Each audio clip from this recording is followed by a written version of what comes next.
What is going on, guys? Welcome back to another episode of Motivate, Grind, Succeed, the podcast where we empower you to level up your life in faith, fellowship, fitness, and finance through practical tips and takeaways in each and every single episode. Guys, if you enjoy the show, go ahead, head over to the Motivate, Grind, Succeed website at motivategrindsucceed.com. Go ahead to the very top of that address bar. You're going to see a link called Rate Show. Click on that and you'll be redirected straight to either Apple Podcasts or Spotify, where you can go ahead and rate the show however you feel that it helped you out. If you do so, just letting you know, it really does mean the world to us. If you want to as well, go ahead, join our email list and become part of our inner circle, guys. You're going to get the inside scoop on new episodes, exclusive merch drops, upcoming events, and some really big upcoming news coming soon, guys, that you're not going to want to miss out on.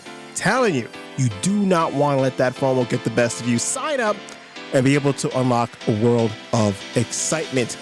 Guys, and finally, if you want to get some even more exclusive content, you guys can head on over to mgsclub.club, where we over there have a whole bunch of merchandise. We have some free ebooks for you guys. Go ahead, check it out if you so desire, and see what else we have to offer. But with all that out of the way, guys, we are going to be talking this week about effective communication skills. Okay, effective communication skills. Effective communication is a multifaceted skill that encompasses various components. And the first key component of that is, in fact, clarity.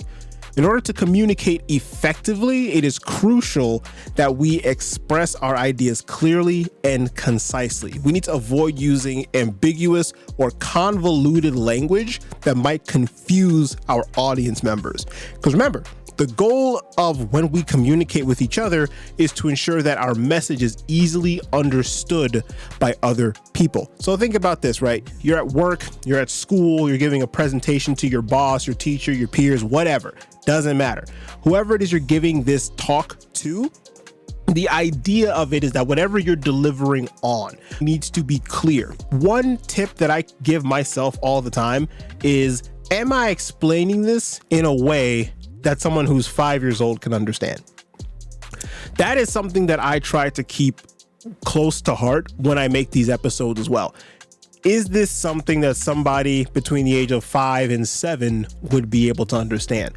I know sometimes I'll throw in some big words here and there, and there's a time and a place for that. But generally speaking, is at least 80-90% of what I'm saying applicable to the ears and minds of someone who's in the single digits of age?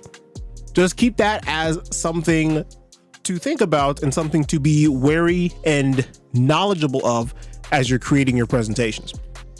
Another important part of effective communication is being aware of both the verbal and the nonverbal cues.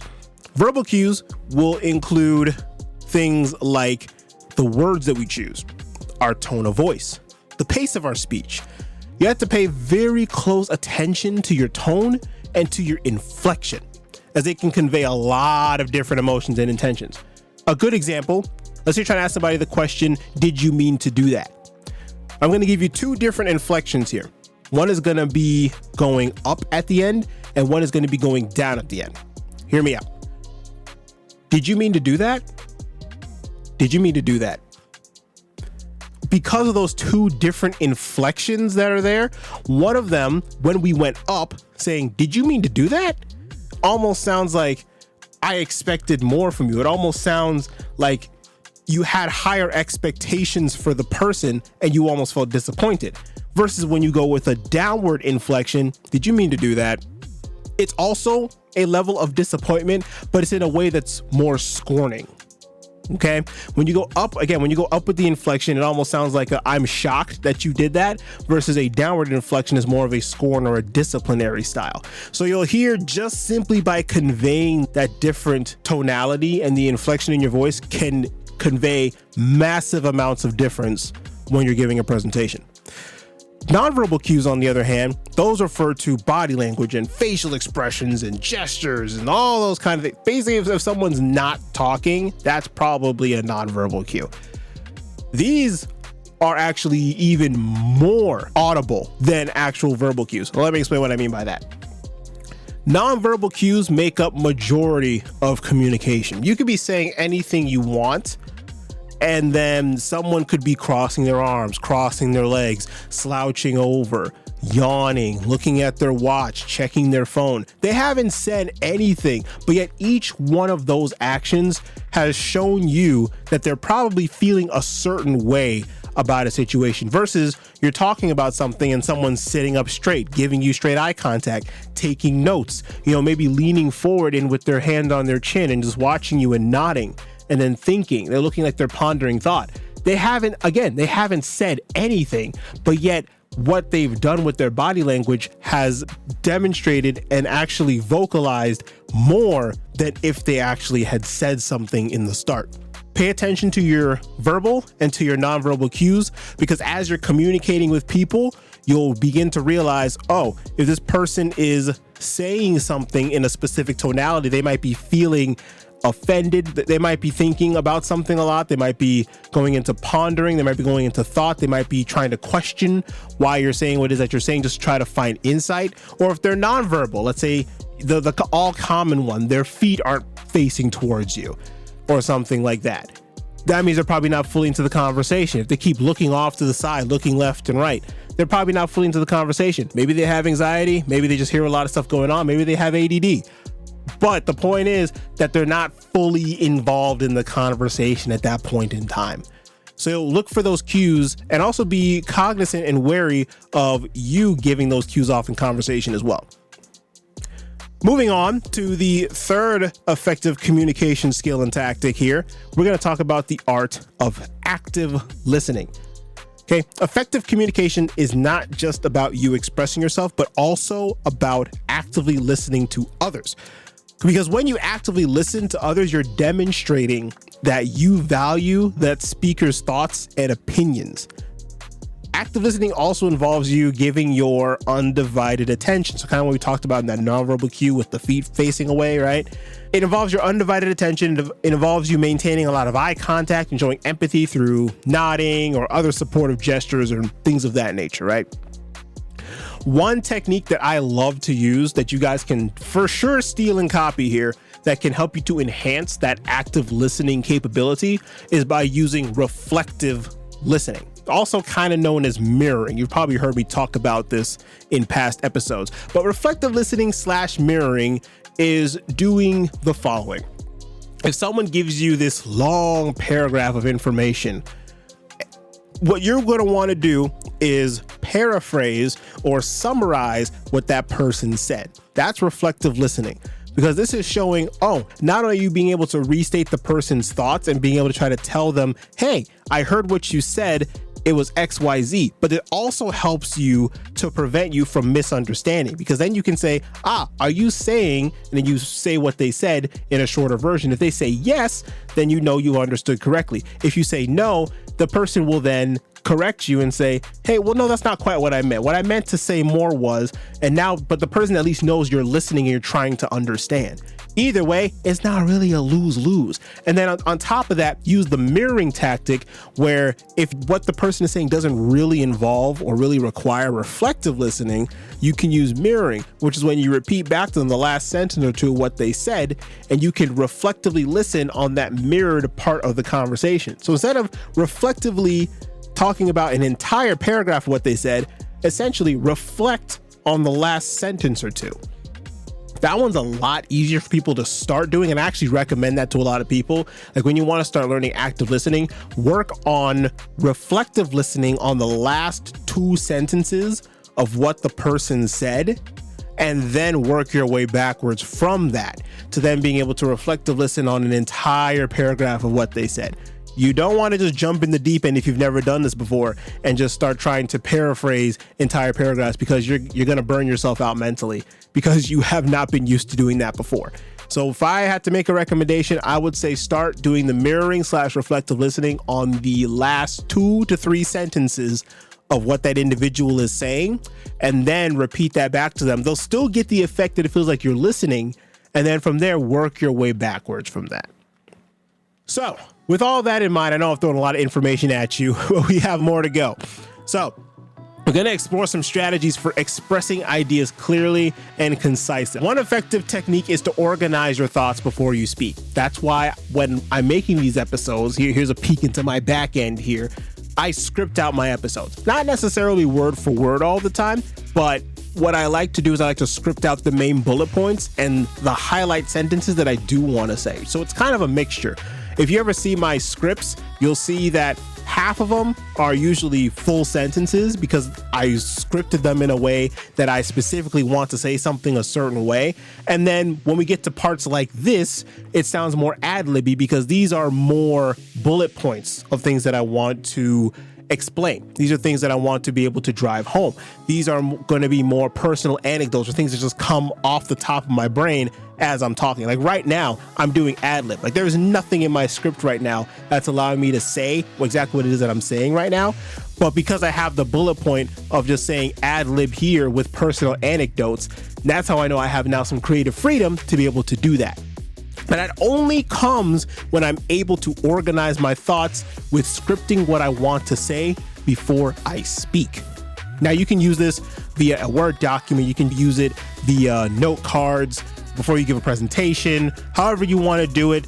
But you need to gather your ideas. You need to structure them in a logical form, and then you need to anticipate the potential questions or concerns that your audience might have. Now, this is a really good tip that I learned from a good home sliced bread slice named Brendan. He runs Master Talk. So if you ever have an opportunity, go check out his YouTube channel, Master Talk. He's great at doing public speaking, and he's a public speaking coach. But one thing that he taught me when we had a conversation is that what you want to do is that whatever talk you're going to be giving, you want to be able to anticipate the questions. Ask yourself a question that you think somebody might ask you, and do 1, 2, 3 a day, and be able to answer that question using all the other tips we talked about.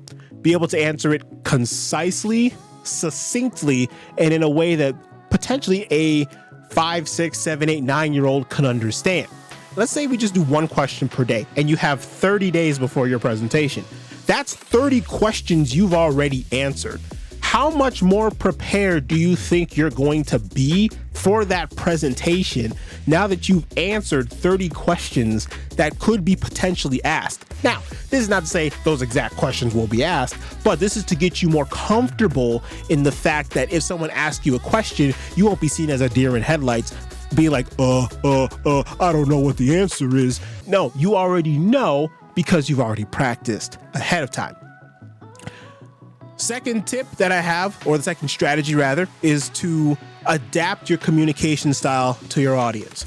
You have to know who in the world it is that you're talking to. If you're talking to kindergartners, don't be acting like you need to defend your thesis statement, okay? That's not gonna work. If you're trying to defend a thesis statement, don't start reading a Dr. Seuss book in terms of the vocabulary and the jargon and the diction that you're going to be using, okay?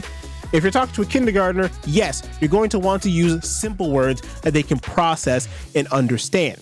If you're talking to someone who's more PhD level, you can use more words like jargon and colloquial and antithesis and all kinds of big fancy schmancy words, right? But you have to know who it is that you're actually talking to, and you have to tailor that message towards them. Rule of thumb that I've learned throughout my speaking engagements and my speaking gigs, whether it be through public presentations, public speeches, when I was in speech team giving different kinds of orations and speeches, is what you generally want to do is tweak it so that way, again, as I said before, you're explaining it to people as if they're 5, 6, 7, 8, 9 years old. This doesn't mean water down the information and use goo goo gaga words. That's not what I'm saying. What I'm saying is take the high level information and be able to shrink it down to a level where somebody of that level can understand. There was a YouTube video that I watched about somebody explaining astrophysics. I believe it was astrophysics or quantum physics, one of the two, but it was a very, very high level of physics to different age groups. And I believe there was one where they explained it to like a kindergartner, and then maybe someone who's in middle school and high school, college, and then of course their like-minded peer. And the individual, she did very, very well at breaking it down to each of those individual levels. If you have a chance, go find a video, go watch it, because it was a really, really good video, and it's really driving home the point that I'm saying here, is that you want to be able to tailor what it is that you're saying to the audience that you're talking to. It's going to require doing some research. It's going to require some effort. But if you really want this presentation of whatever you're doing to hit home, you got to know who it is that you're talking to, what they resonate with, what's their pain points, all that good stuff. So that way you can be able to really bring home that message so much more. And lastly, practice. Practicing is key, guys. Effective communication is a skill, and it improves simply with time and with effort. What you want to do is seek out opportunities to engage in conversations, engage in those presentations, allow yourself to be able to go into these public speaking engagements and these public speaking gigs. Each experience that you have is going to help you to learn and to help to apply the lessons that we talked about for these past 16, 17 minutes or so, and be able to allow you to refine your communication skills and be able to form you into a much more well-rounded individual. So again, if you want to, a very good tip, go to the store, find somebody who is there. In fact, we actually talked about this in the last episode, I believe. So if you haven't watched episode 121 or listened to it, definitely go ahead and check that out, because we talked about this exact thing in that episode. But if you just want to go to the store, walk up to somebody who's in the cookie aisle or the bread aisle or the soft drinks aisle, and then ask them, hey, I'm trying out this new diet. Do you think this bread works good on this diet? Do you know? If the person has had experience with the diet, they'll say yes or no. If they haven't, they say, sorry, I haven't done that before. I can't give you any advice. Or they might say something like, oh, I had a friend, a boss, a coworker, a family member, or whoever do this, and then they recommended this, or they didn't recommend that. Either way, it's just to open up the conversation. That's the whole point of it. Open up the conversation, get used to opening a conversation, and then judging it based on that. If you really want to go the extra mile, then you can start saying, oh, your family member used to do the keto diet. How did that work out for them? I'm just getting started in it. And then they can tell you some more information. And you can do the mirroring, you can do the reflective listening, and then you can start going back and forth and having a conversation. If you're not comfortable with that, fine. Just open the conversation, ask the question, whatever they say. If it's something that's going to be a quick conversation closer, they say, no, I haven't had it before. You say, okay, thanks. Have a nice day. You're gone. You're done. But the point is, you need to practice these things. I know it's scary. It's fearful. You don't want to go talk to people, but that's the only way you're going to get better at this, is if you practice it, and practice it some more. And that's it for this week's episode, guys. Thank you so much for tuning into another episode of the best podcast in the world, Motivate, Grind, Succeed. And I hope you got something valuable from this week's episode.